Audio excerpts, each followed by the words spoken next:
Bonjour à tous, Gaël Camas, Enedis, chef d'agence intervention et notamment responsable des projets concernant les objets connectés sur l'ADR Île-de-France-Est.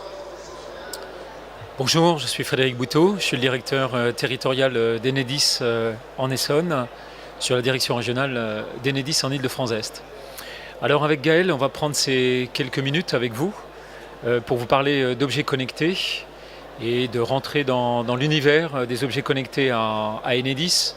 En préalable, quelques mots sur Enedis, qui est le gestionnaire du réseau pour la distribution publique d'électricité en France, sur 95% du territoire national métropolitain. Donc notre métier, effectivement, c'est de faire en sorte que l'électricité ne s'arrête jamais, de l'acheminer auprès de nos 35 millions de clients. Donc ça nécessite effectivement d'exploiter les réseaux, de réaliser de la maintenance pour pouvoir les moderniser, les améliorer dans le temps, les renforcer, et puis également de les développer au fur et à mesure des projets que l'on peut avoir à raccorder. Ce qu'il est important de vous dire pour introduire le sujet, c'est qu'on gère donc des réseaux électriques. On gère 1,3 million de kilomètres de réseaux électriques. Ça fait à peu près 3 trajets Terre-Lune. Donc c'est un actif, un patrimoine qui est tout à fait conséquent. Et finalement, sur ce patrimoine-là, ce que l'on cherche, c'est la meilleure disponibilité, c'est la continuité de fourniture d'électricité la plus grande possible au service des clients. Et donc, une fois que l'on a dit ça, même si effectivement la disponibilité elle est déjà excessivement excellente à date, pour pouvoir encore aller plus loin, il y a une intime conviction qui se fait jour aujourd'hui, c'est que le champ du numérique, cette couche numérique sur une couche d'infrastructure de réseau, est source d'opportunités pour pouvoir développer de nouvelles applications.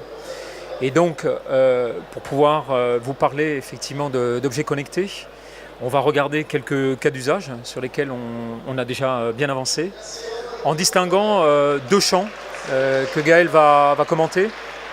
Un premier champ d'application qui est beaucoup plus celui de l'exploitation au quotidien, dépanner les réseaux, les gérer, également lors d'événements exceptionnels, que ce soit des tempêtes ou des crues.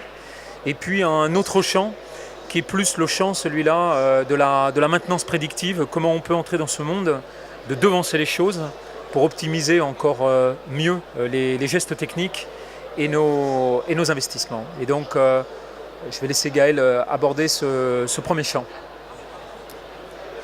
Merci. Donc pour améliorer la qualité de fourniture, ça passe par une amélioration de notre réactivité lors d'incidents et notamment pour localiser les incidents, donc que ce soit sur du dépannage ou sur des aléas climatiques exceptionnels. Donc nous avons travaillé depuis maintenant plusieurs années avec plusieurs startups, plusieurs leaders dans les objets connectés, notamment Sigfox, LoRa et d'autres. Sur différents projets, notamment un sur les détecteurs de défauts communicants.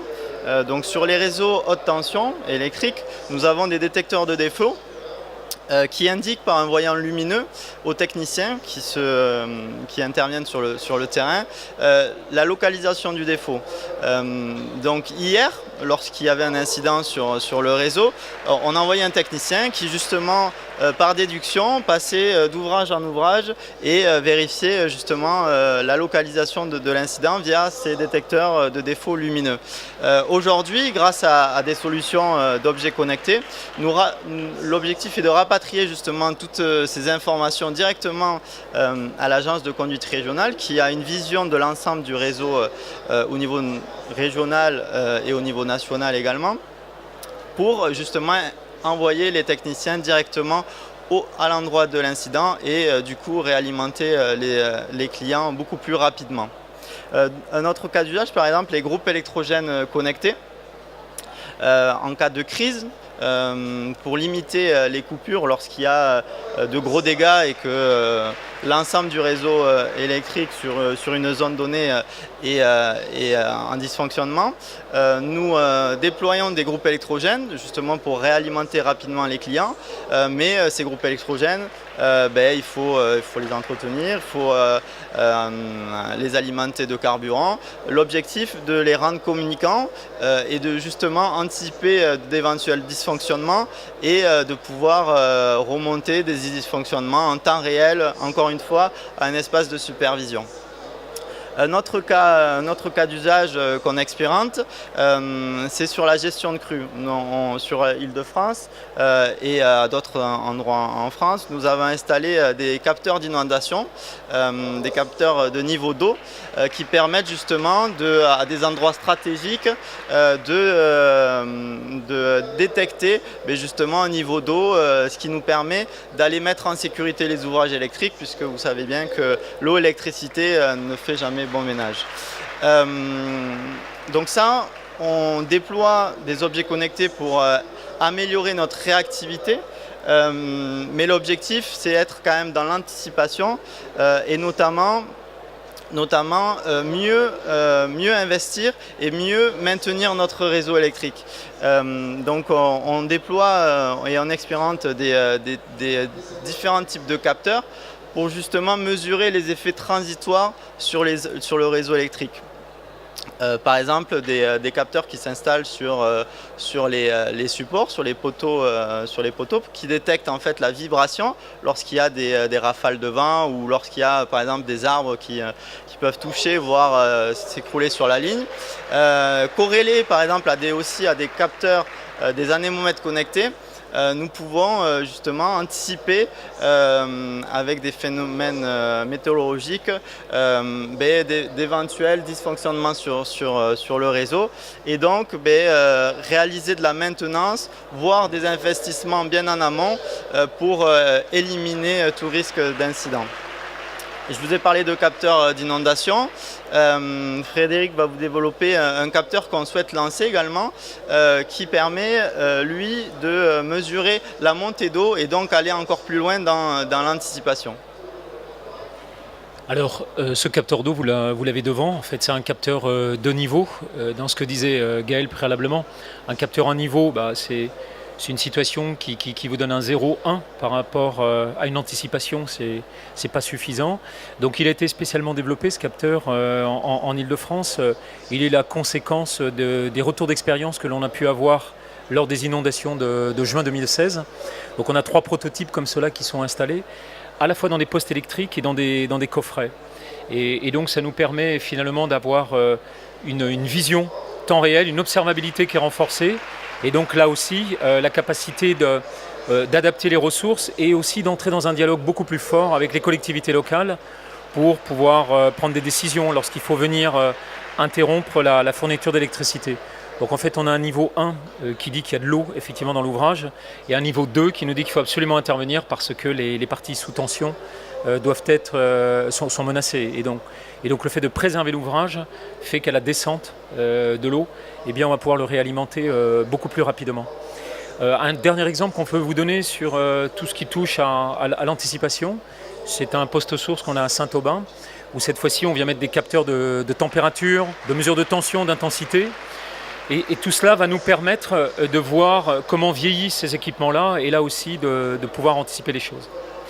Alors, pour terminer, ce qu'il faut avoir en tête, c'est que le monde des objets connectés en appelle un autre, celui de la data, du big data.